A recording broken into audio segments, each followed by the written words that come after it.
बिल्कुल, ये बात बिल्कुल आपने सही कही कि आज तक इस देश को ऐसा प्रधानमंत्री नहीं मिला, एक ऐसा प्रधानमंत्री जिसने 9 साल के अंदर देश की महिलाओं की जो इज्जत और आबरू को लुटवा दिया, देश की महिलाओं को निर्वस्त्र कर सड़कों पर घुमवा दिया, देश के हजारों लाखों करोड़ों नौजवानों को बेरोजगार कर दिया, एक भाई को दूसरे भाई से लड़ा दिया। जी हाँ, बिल्कुल, देश को अभी तक ऐसा प्रधानमंत्री नहीं मिला। जय जवान जय किसान का नारा देने वाले इस देश के अंदर आज किसान आत्महत्या कर रहा है, सरहद पर जवान शहीद हो रहा है। और सरहद की जवान से याद आता है, शहादत से याद आता है अभी जम्मू कश्मीर के अंदर हुई 2-3 दिन पहले की घटना। आपको याद होगा अनंतनाग के अंदर जिस तरीके से भारत देश के जवान वीर गति को प्राप्त हो गए, और जब भारत देश के जवान वीर गति को प्राप्त हुए उसके बाद देश के प्रधानमंत्री जी को स्वागत समारोह में व्यस्त थे। और यही घटना उस वक्त की है जब पुलवामा का अटैक हुआ, तब हमारे देश के प्रधानमंत्री जी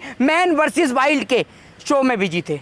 हमारे देश के प्रधानमंत्री को देश के जवान की शहादत से कोई फर्क नहीं पड़ता। मैं आपको एक बात कहना चाहता हूं कि अगर आप भारत देश में रहते हैं और वाकई में इस देश की मिट्टी से, इस मुल्क की मिट्टी से प्यार करते हैं और असली सच्चे देशभक्त हैं, तो इस देश के प्रधानमंत्री से ट्विटर पर जाकर सवाल करिए कि अनंतनाग के अंदर जो हमारे जवान शहीद हुए, आप उनके घर पर क्यों नहीं पहुंचे? आप उन जवानों को श्रद्धांजलि देने के लिए क्यों नहीं पहुंचे? और आप किस मुंह से आज अपना जन्मदिन मना रहे हो? हिंदू धर्म के मुताबिक, अगर आप हिंदू धर्म को मानते हैं तो हिंदू धर्म के मुताबिक जब तक 13वीं नहीं हो जाती तब तक कोई भी शुभ काम नहीं होता। आप ये सोच लीजिए, अभी देश के जवानों को शहीद हुए 3 दिन 4 दिन मुश्किल से हुए हैं, उसके बाद भी हमारे देश के प्रधानमंत्री आज अपना happy birthday to you celebrate कर रहे हैं। आप सोच कर देखिए, लोगों का सीना गर्व से चौड़ा हो गया, देश G20 मना रहा है, तो क्यों ना जश्न मनाए मोदी जी? एक बात आप मुझे बताइए, आप आज इस देश में पहली बार आए या विदेश से आए हुए हो? आप भारतीय नागरिक हैं। भारतीय नागरिक हो ना? हाँ। भारतीय नागरिक हो तो आपको इतना पढ़ाया नहीं, स्कूल नहीं गए होंगे, या तो आप या मोदी हाई स्कूल से पढ़े हो? मोदी हाई स्कूल से पढ़े हो? अरे नहीं भाई, IMC से पढ़ क्या है?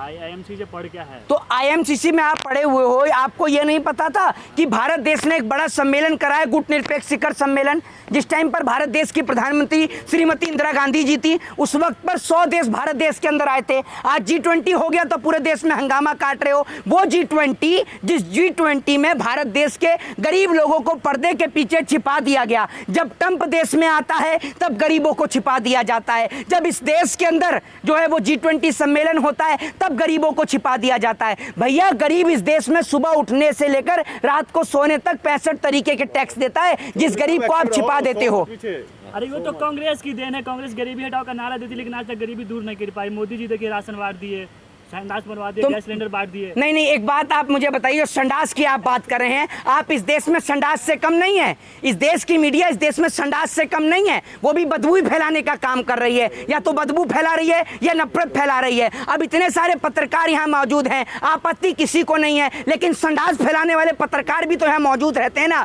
तो बिल्कुल, जिन संडास फैलाने वाले पत्रकारों में से एक पत्रकार आप हैं। आप कहते हो कि मोदी जी ने राशन दिया, मोदी जी चाय बेचकर राशन देकर ला रहे हैं, और वो जो चावल जो राशन में मिलता है ना, कल वही चावल आपको लाकर दिखाऊंगा, इनके राशन को एक्सपोज करूंगा। राशन के नाम पर बहुत वोट मांगते हैं ना, इनके राशन को एक्सपोज करूंगा। और वो चावल, एक मिनट सर, एक मिनट रुक जाइए, मैं कंप्लीट कर लूँ, जाइए। वो चावल आपको लाकर दिखाऊंगा और पूछूंगा कि जो चावल आप इस देश की जनता को राशन में दे रहे हो, वो चावल इस देश का प्रधानमंत्री या कोई भी नेता या मंत्री या सांसद खा सकता है? कभी पार्लियामेंट की कैंटीन में जाकर देखिए, 2 रुपये, 5 रुपये, 10 रुपये में जूस के गिलास मिल रहे हैं, मसाला डोसा मिल रहा है, और 10 बार खाना चेक हो रहा है कि खाना मंत्री जी खाएंगे, एक कंकड़ी ना आ जाए। और इस देश की जनता ऐसे चावल को खाती है जिस चावल में चावल कम और कंकड़ियां ज्यादा होती हैं, कूड़ा ज्यादा होता है। ये ऐसे गेहूं को खाती है जिस गेहूं के अंदर आप देख लेंगे तो आधा तो पहले राशन वाला खा जाता है। गरीब को तो राशन की आज बहुत बुरी दुर्गति है, और राशन कोई मोदी जी चाय बेचकर नहीं दे रहे। पहले भी इस देश में राशन मिला करता था, कोई आज पहली बार नया राशन नहीं मिल रहा है। ठीक है, आप चावल बैठ के वो देश चांद पे पहुंच गया और मोदी जी का डंका बज रहा, ऑटोग्राफ मांग रहे हैं सब लोग। अच्छा, ऑटोग्राफ मांग रहे हैं, तो आपने तो कहीं ऑटोग्राफ ले लिया होगा, आपको मिला नहीं मिला ऑटोग्राफ। और मोदी जी का जो डंका बज रहा है, डंका बज रहा है, बहुत चिल्लाते हैं पत्रकार, ये जो संडास वाले पत्रकार हैं इतना चिल्लाते हैं कि मोदी का डंका बज रहा है, डंका बज रहा है। कितने देश घूम के आए हो आप? अरे मैं पूछ रहा हूँ, अरे सुन तो लो, सीमा हैदर को अपनी जेब में रखो, सीमा हैदर के साथ में आप घूमो। मैं सीमा हैदर के मुद्दे पर बात करने के लिए नहीं खड़ा हूँ। जम्मू कश्मीर के अंदर मेरे देश के जवान शहीद हो गए, मैं उस मुद्दे के लिए खड़ा हूँ। मैं यहाँ सीमा हैदर के लिए या फिर वो एक और आई है, जो क्या नाम है उसका, दूसरी जो एक और आई है, उनके लिए नहीं खड़ा हुआ मैं यहाँ पर, ठीक है ना। मैं यहाँ देश के जवान की बात करने के लिए खड़ा हूँ, देश के किसान और देश के नौजवान की बात करने के लिए खड़ा हूँ। इस देश के अंदर बहुत सारे जो टाइम पास लोग हैं ना, जिनके पास कोई काम नहीं है, और सीमा हैदर को चलाने के लिए गोदी मीडिया काफ़ी है। आप मत करिए, वो संडास वाले पत्रकार काफ़ी हैं। मोदी जी काम कर रहे हैं ना, मोदी जी काम तो कर रहे हैं। क्या काम कर रहे हैं मोदी जी? काम कर रहे हैं, 18 घंटे काम कर रहे हैं। 18 घंटे काम कर रहे हैं। आप मोदी का पर्सनल असिस्टेंट लग रहे हो कि 18 घंटे काम कर रहे हैं? नहीं, पूरे मीडिया पे छा रहा है। कोई मोदी जी से ये पूछे कि मोदी जी को किसी मील के अंदर लगा दिया या मजदूरी पर लगा दिया कि काम करते रहो, 18 घंटे बाद ही नीचे उतरेगा, दिहाड़ी पर दे दिया, ठेके पर दे दिया, बना दे बहुमंजिला इमारत, तब 18 घंटे बाद तुझे उतरने देंगे? कैसी बेवकूफी वाली बात करते हो? जब वो आदमी चाय बेचा करता था, तब तो उसने स्टेशन पे कभी 18 घंटे काम नहीं किया। आज प्रधानमंत्री बन गया तो 18 घंटे काम करेगा। कहाँ काम कर रहा है 18 घंटे? आप उसका पर्सनल असिस्टेंट हो, देखने जाते हो। 9 साल में एक भी छुट्टी नहीं ली आज तक प्रधानमंत्री है। 9 साल में एक भी छुट्टी नहीं ली है। अरे तो छुट्टी लेके करेगा क्या वो, ये तो बता दो। और मुझे छुट्टी काय बात की? जब मन करता है आपको बता के उठता है क्या प्रधानमंत्री का? आज तक कोई मुझे नहीं, वो तो परमानेंट छुट्टी है, बिल्कुल परमानेंट ही छुट्टी है। जब मन करता है तब विदेश घूमने चले जाओ, तब मन करता है तब सो के उठ जाओ। कोई ऐसा है क्या मोदी जी को कि सुबह 9 बजे ही सोकर उठना है या शाम को 5 बजे ही सो जाना है और सुबह 10 बजे ड्यूटी पर पहुंचना है? ऐसा कुछ है क्या? या दिहाड़ी पर मजदूरी पर लगा रखा है, ठेके पर लगा रखा है? चुनाव नजदीक है, जनता जवाब देगी। आप जितना चिल्लाना चिल्ला लीजिए, घमंडिया गठबंधन को भी इलाज करेगी। अच्छा, इलाज तो पहले आपका होगा, अभी तो कुछ पत्रकारों पे अंकुश लगा है, इलाज आपका भी होगा। ये जो आपने देश में संडास फैलाने का काम किया है ना, इलाज तो सर्वप्रथम आपका ही होगा, याद रखिएगा इस बात को। इलाज आपका है। डर गए हैं आप लोग। ये शहीद आजम भगत सिंह का खून है, डरने वालों का नहीं है। सावरकर का खून नहीं है। जब G20 का सम्मेलन होता है तो सावरकर को दिखाने क्यों नहीं लेके जाते, या गॉडसे को क्यों नहीं ले जाते दिखाने के लिए? गांधी की समाधि पे ही क्यों लेके जाते हो? जब इतने ही बड़े आप दिलेर हो, और मोदी जी भी पहुंच जाते हैं गांधी की समाधि पर। एक बात आप मुझे बताओ, इनका दिमाग तो इतनी तेज चलता है कि नोट से भी गांधी की फोटो हटाकर मोदी की लगा दी जाए, लेकिन कर नहीं पा रहे क्योंकि इनको पता है।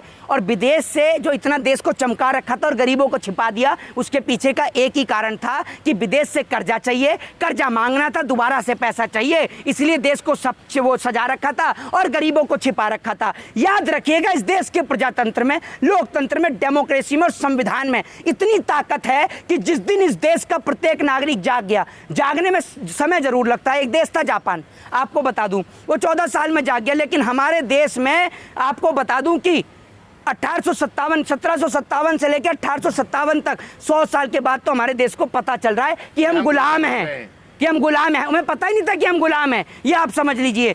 हमारे देश के लोगों को जागने में समय लगता है, क्योंकि आज भी हिंदू मुस्लिम, मंदिर मस्जिद, ऊंच नीच, जात पात, धर्म मजहब के बीच में अटके पड़े हैं। और जब तक आप ऊंच नीच, जात पात, धर्म जाति के नाम पर लड़ते रहोगे, इस देश के नेता ऐसे ही आपका खून चूसते रहेंगे और आपको यूं ही गुलाम बना के रखेंगे। और आपको आदत है गुलामी सहन करने की। कभी आपने अंग्रेजों की सहन करी, कभी आपने राजाओं की सहन करी, और अब आप इन नेताओं की गुलामी सहन करते हो। तोड़ क्यों नहीं देते गुलामी की जंजीरें? ये जा रहा है कि राष्ट्रवादी पत्रकारों को बैन कर दिया गया, घमंडिया गठबंधन। हाँ, तो राष्ट्रवादी, ये सुधीर चौधरी जो तिहाड़ रिटर्न है, ये राष्ट्रवादी पत्रकारी तो है। अर्नब गोस्वामी मुझे ड्रग दो ड्रग दो ड्रग दो, ये राष्ट्रवादी पत्रकारी तो है। ये सर्टिफिकेट कहाँ से मिलता है? अब तक तो मुझे यही पता था कि जर्नलिज्म जो है, मासकॉम जो है, वो यूनिवर्सिटियां जो हैं वो सिर्फ मासकॉम को जर्नलिज्म का सर्टिफिकेट देती हैं। अब कौन राष्ट्रवादी है और कौन राष्ट्रद्रोही है, इस बात का भी सर्टिफिकेट मिलता है। ये कहाँ से मिलते हैं सर्टिफिकेट? दोबारा इमरजेंसी लगा रही है कांग्रेस, देखिए दोबारा इमरजेंसी लगा रही है कांग्रेस। बड़ा ही पागल हो क्या? भांग मांग खा क्या चरस वरस पाते हो क्या?